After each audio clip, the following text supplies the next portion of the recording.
Olá, meu amigo, minha amiga, está chegando a hora. Faltam agora 260 dias para chegarmos às eleições desse ano de 2022.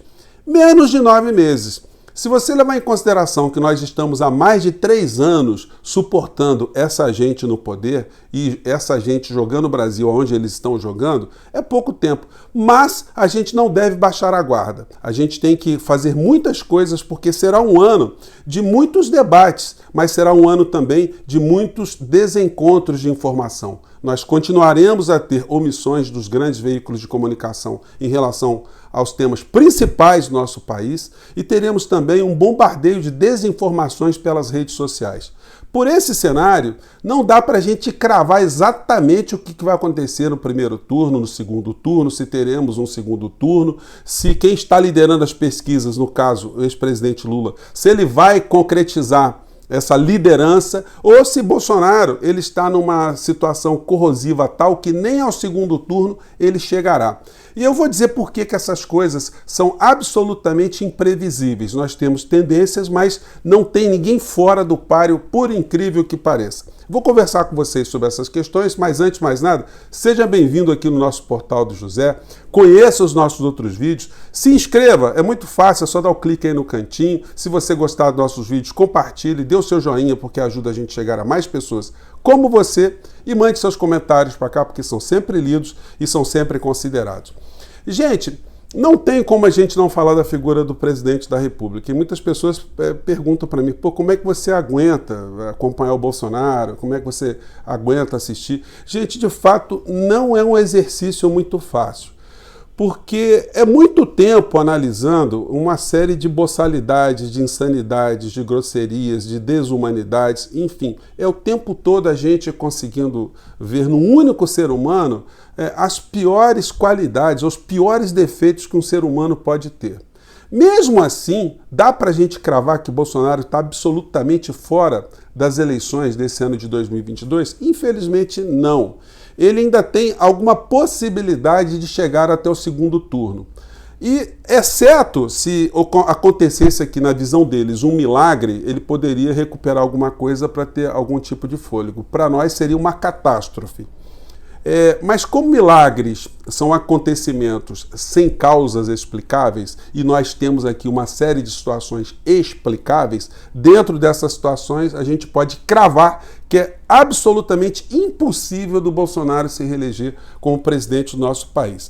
Outros políticos já tiveram processos de corrosão na sua imagem, mas conseguiram se recuperar em outras ocasiões. Dentro de um mesmo mandato, a gente não vai encontrar ninguém que tenha sido tão corroído na sua imagem que tenha conseguido uma reabilitação instantânea, mesmo que houvesse um salvamento, uma situação assim muito surreal de salvar criancinhas no incêndio, enfim.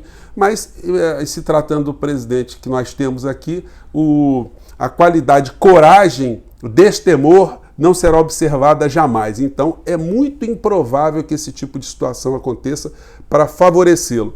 Mas ele ainda estará no debate e muitas pessoas têm achado, inclusive, que na reta final ele pode desistir de disputar as eleições para conseguir um porto seguro numa eleição ao Senado ou à Câmara Federal, para tentar escapar de todos os crimes que ele cometeu aqui no nosso país.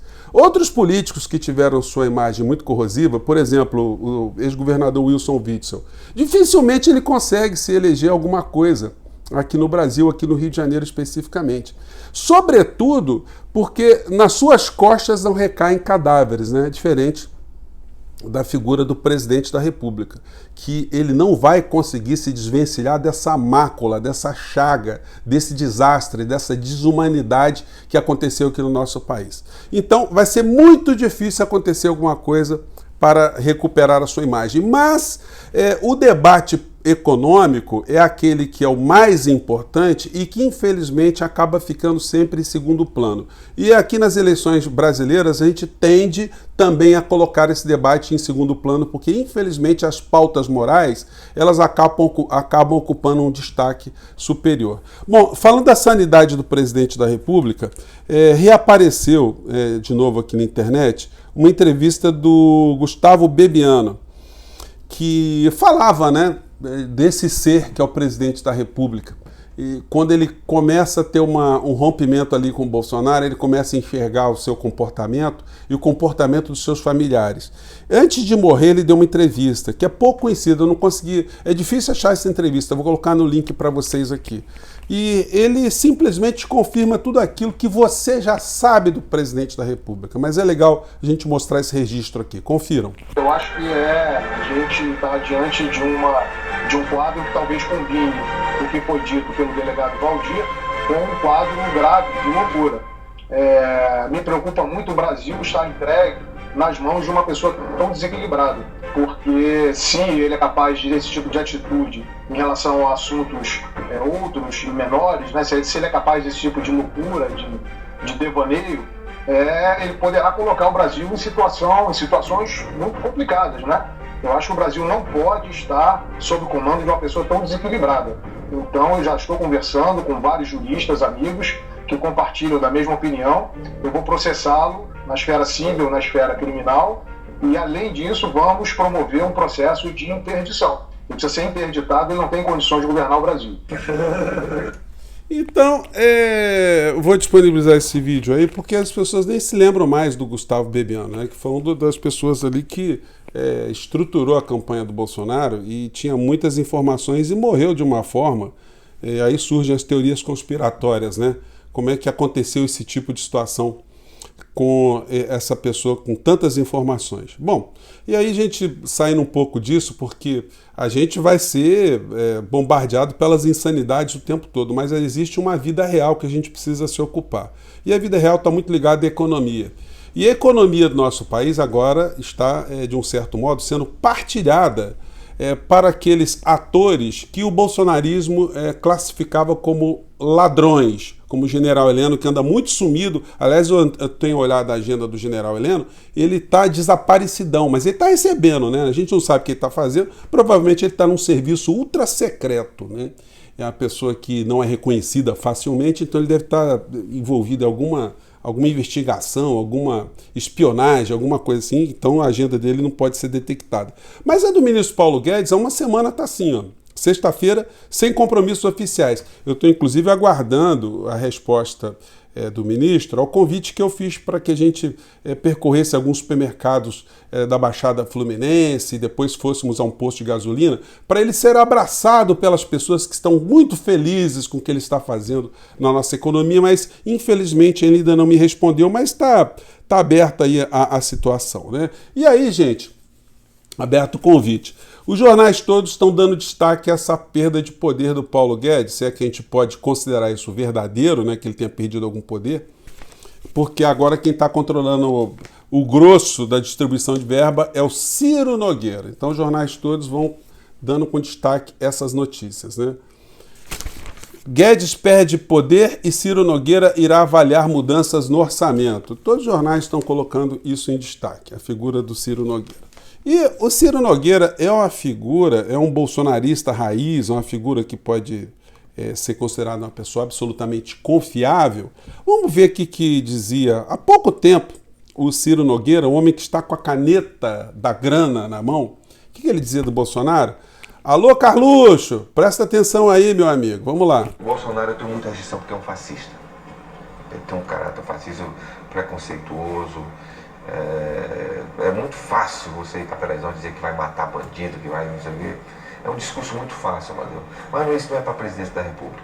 O presidente da República é a pessoa que vai cuidar de gerar emprego e renda, vai cuidar da saúde, vai cuidar da infraestrutura, do saneamento. Então, o político Bolsonaro ele não tem essa capacidade de fazer isso. Não tem essa capacidade de fazer isso.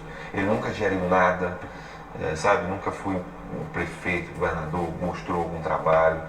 Só esse discurso de que vai matar bandido, que vai isso, não me atrai. É um discurso muito fácil.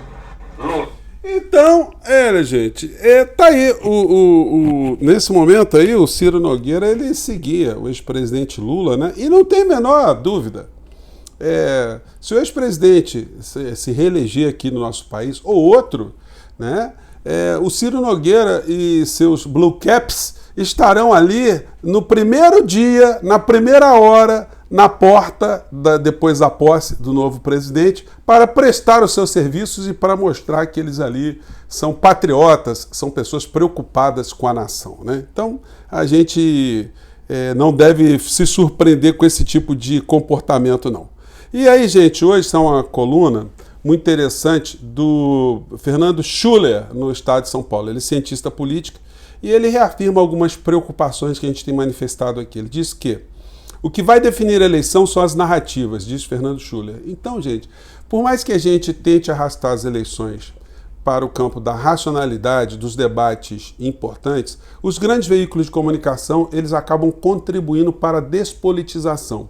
A permanência de Bolsonaro no poder aqui no nosso país é a prova concreta disso que eu estou falando para vocês. Porque, à luz de nenhum argumento racional, nenhuma nação manteria uma figura como Bolsonaro à frente de um país como o Brasil. Mas isso está acontecendo. E nós teremos debates, pautas morais, colocadas mais uma vez nas discussões aqui no Brasil, porque tem sido uma tendência na América Latina inteira. Se vincula sempre uma questão econômica a uma questão religiosa. Tem um vídeo que eu vou disponibilizar para vocês, vou comentar aqui na sequência, que explica bastante esse fenômeno na América Latina e antecipa para nós aqui no Brasil como a discussão, o debate, ele vai ser empobrecido de propósito. Por isso que na abertura aqui é sempre bom a gente falar, quando eu estou conversando com vocês, de como nós teremos uma importância muito grande em conversar com as pessoas sobre o que está acontecendo no nosso país, quem são os personagens, enfim, quem são os candidatos, o que eles defendem, o que é verdade, o que é mentira, o que está rolando na internet de mentiroso, o que é verdadeiro, enfim. Nós teremos muitas coisas a fazer. E aqui no nosso espaço já está convidado o ex-presidente Lula, o ex-governador Ciro Gomes, outros eu nem convidei porque não são do nosso campo aqui, não são de interesse. A gente não tem nenhum tipo de interesse em colocar aqui algum tipo de pensamento que a gente combate o tempo todo, seria uma coisa inútil. Então a gente tenta aqui trazer, para melhorar aqui o nível dos nossos debates, pessoas que realmente têm alguma coisa a propor e fazer aqui um confronto, né, de ideias, um confronto de reflexões para ajudar a gente compartilhar cada vez mais o que de melhor pode ter na política e não o que de pior. Bom, então o Schuller, ele faz essa abordagem, não é uma abordagem exclusiva, ele não inventou esse processo todo, e isso a gente pode perceber inclusive nesse vídeo que eu vou compartilhar com vocês. É um vídeo muito interessante, só que ele é em espanhol, né, que fala desse fenômeno das igrejas evangélicas estarem crescendo na América Latina inteira e como é que a teoria da prosperidade foi associada a um modelo de economia e criando uma grande confusão em parcelas da sociedade que enxergam num pensamento progressista, um pensamento de esquerda, algo que é contrário à religião, a valores religiosos, o que foi uma coisa feita com grande habilidade e isso acaba engrupindo muitas pessoas na América Latina. Vou colocar aqui só um trechinho desse vídeo aqui, gente. Eu acho que dá para pescar aqui algumas coisas, né? E qualquer situação adicional que eu acho interessante, eu tento traduzir aqui. Vamos lá. La influencia evangélica en América Latina crece cada día, algo que preocupa a algunos y alegra a otros, pero que a estas alturas nadie niega. Pero, ¿quiénes conforman los lobbies políticos del evangelismo? ¿Cuáles son sus objetivos? ¿Cómo y hacia dónde pueden moldear la política regional? ¿Están ligados a alguna ideología en concreto? Bom, ela levantou essas questões todas aqui, em linhas gerais, né, que eu tenho levantado aqui.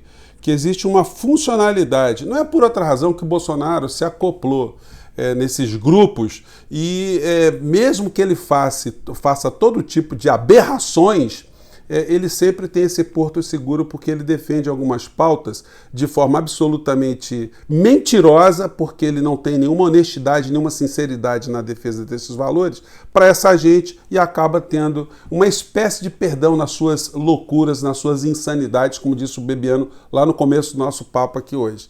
Então ele acaba sendo tolerado nas suas maldades concretas por conta do seu discurso fantasioso, seu discurso mentiroso de ser uma pessoa que é ligada a algum tipo de religião. Gente, como eu tinha antecipado para vocês aqui ontem também, os jornais à noite não falaram absolutamente nada do encontro do Bolsonaro com o pastor Silas Câmara, deputado, porque ele está ali com uma folha penal bastante complicada, pode pegar mais de 5 anos de cadeia, e isso vai abrir espaço para que o Flávio Bolsonaro também seja questionado e possa também ir para a mesma cela do deputado pela prática dos mesmos delitos. O deputado aqui, ele tem na sua ficha apropriação indébita e funcionários fantasmas, rachadinha, falsificação de documentos, empresas de assessores que foram beneficiadas quando ele pôde desviar dinheiro, corrupção passiva e irregularidade nos meios de comunicação dele. É o mesmo deputado, né, que eu mostrei para vocês ontem, naquela situação bem bizarra. Deixa eu ver se eu acho a foto dele aqui. Ele fazendo uma selfie com oração, né? É uma coisa bizarra, documentando esse tipo de situação, enfim.